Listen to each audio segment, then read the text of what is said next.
Cards Chat? How are you? Jeff Gross here, and today I wanted to discuss about getting started in poker. Now, this is something I get asked a lot on Twitch, on the AMA within Cards Chat, about people saying, how do you start in poker? How do you begin to build a bankroll? How do you take the first steps to become a professional or a semi-pro? And I think it's a great question. I can share a little bit about myself. When I started out, I was in high school. It was around the Moneymaker time on ESPN. I started out with friends, and I started when I was very young and didn't have much of a bankroll at all, or I hadn't even really had a real job at this point. So I think it's really important to break down what stage of your life you're in. So let's just start off if you're young. Let's say you're 18 and you're able to play in a jurisdiction that you can play either live or online. Let's say you're 21, kind of in that range, right? You're younger. I think this is a great time to experiment with poker because you can have a side job, you can segue into it, you can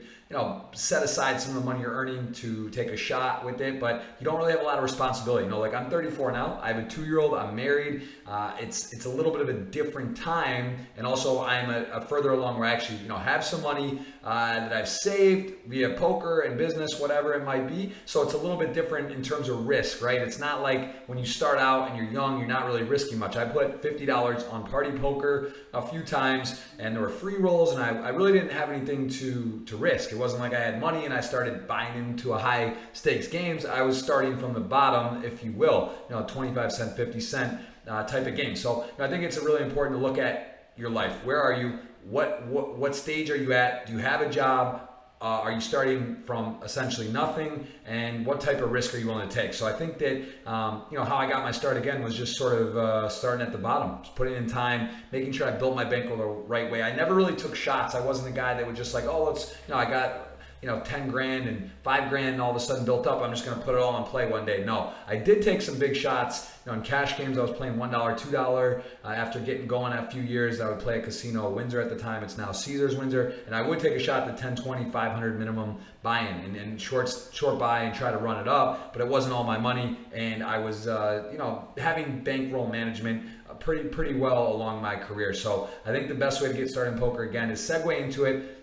Understand what risk you're willing to take, and maybe sell a bit of action. Don't put all your eggs in one basket, and realize that if you have kids, if you're married, if you have a job, there's more at risk, and you should act accordingly. Don't just drop everything and dive in blind. If you have a job, maybe take some other. There's various study programs. We endorse. I've told you that I think are really good. There's a lot of great content out there. Kind of learn, take your time, play the small stakes. Get acclimated to the game, and take your shot at a local casino, local home game, or online, if you will. And again, just don't just dive right into it. Whatever you're doing, be smart, be responsible, and I hope that is helpful for you. And again, always open to answer questions on the AMA within Cards Chat. You can ask me anything. There's a thread on there for me in particular. I do look at that. I do try to keep up with that, and I answer a lot of questions there. And of course, on Twitter, Twitch, anywhere else you might see me, you can ask, and I will do my best to get back to you. I appreciate you guys. I hope that helped. And if you're getting started in poker, best of luck to you. Can't wait to see you at the tables and wish you a lot of success.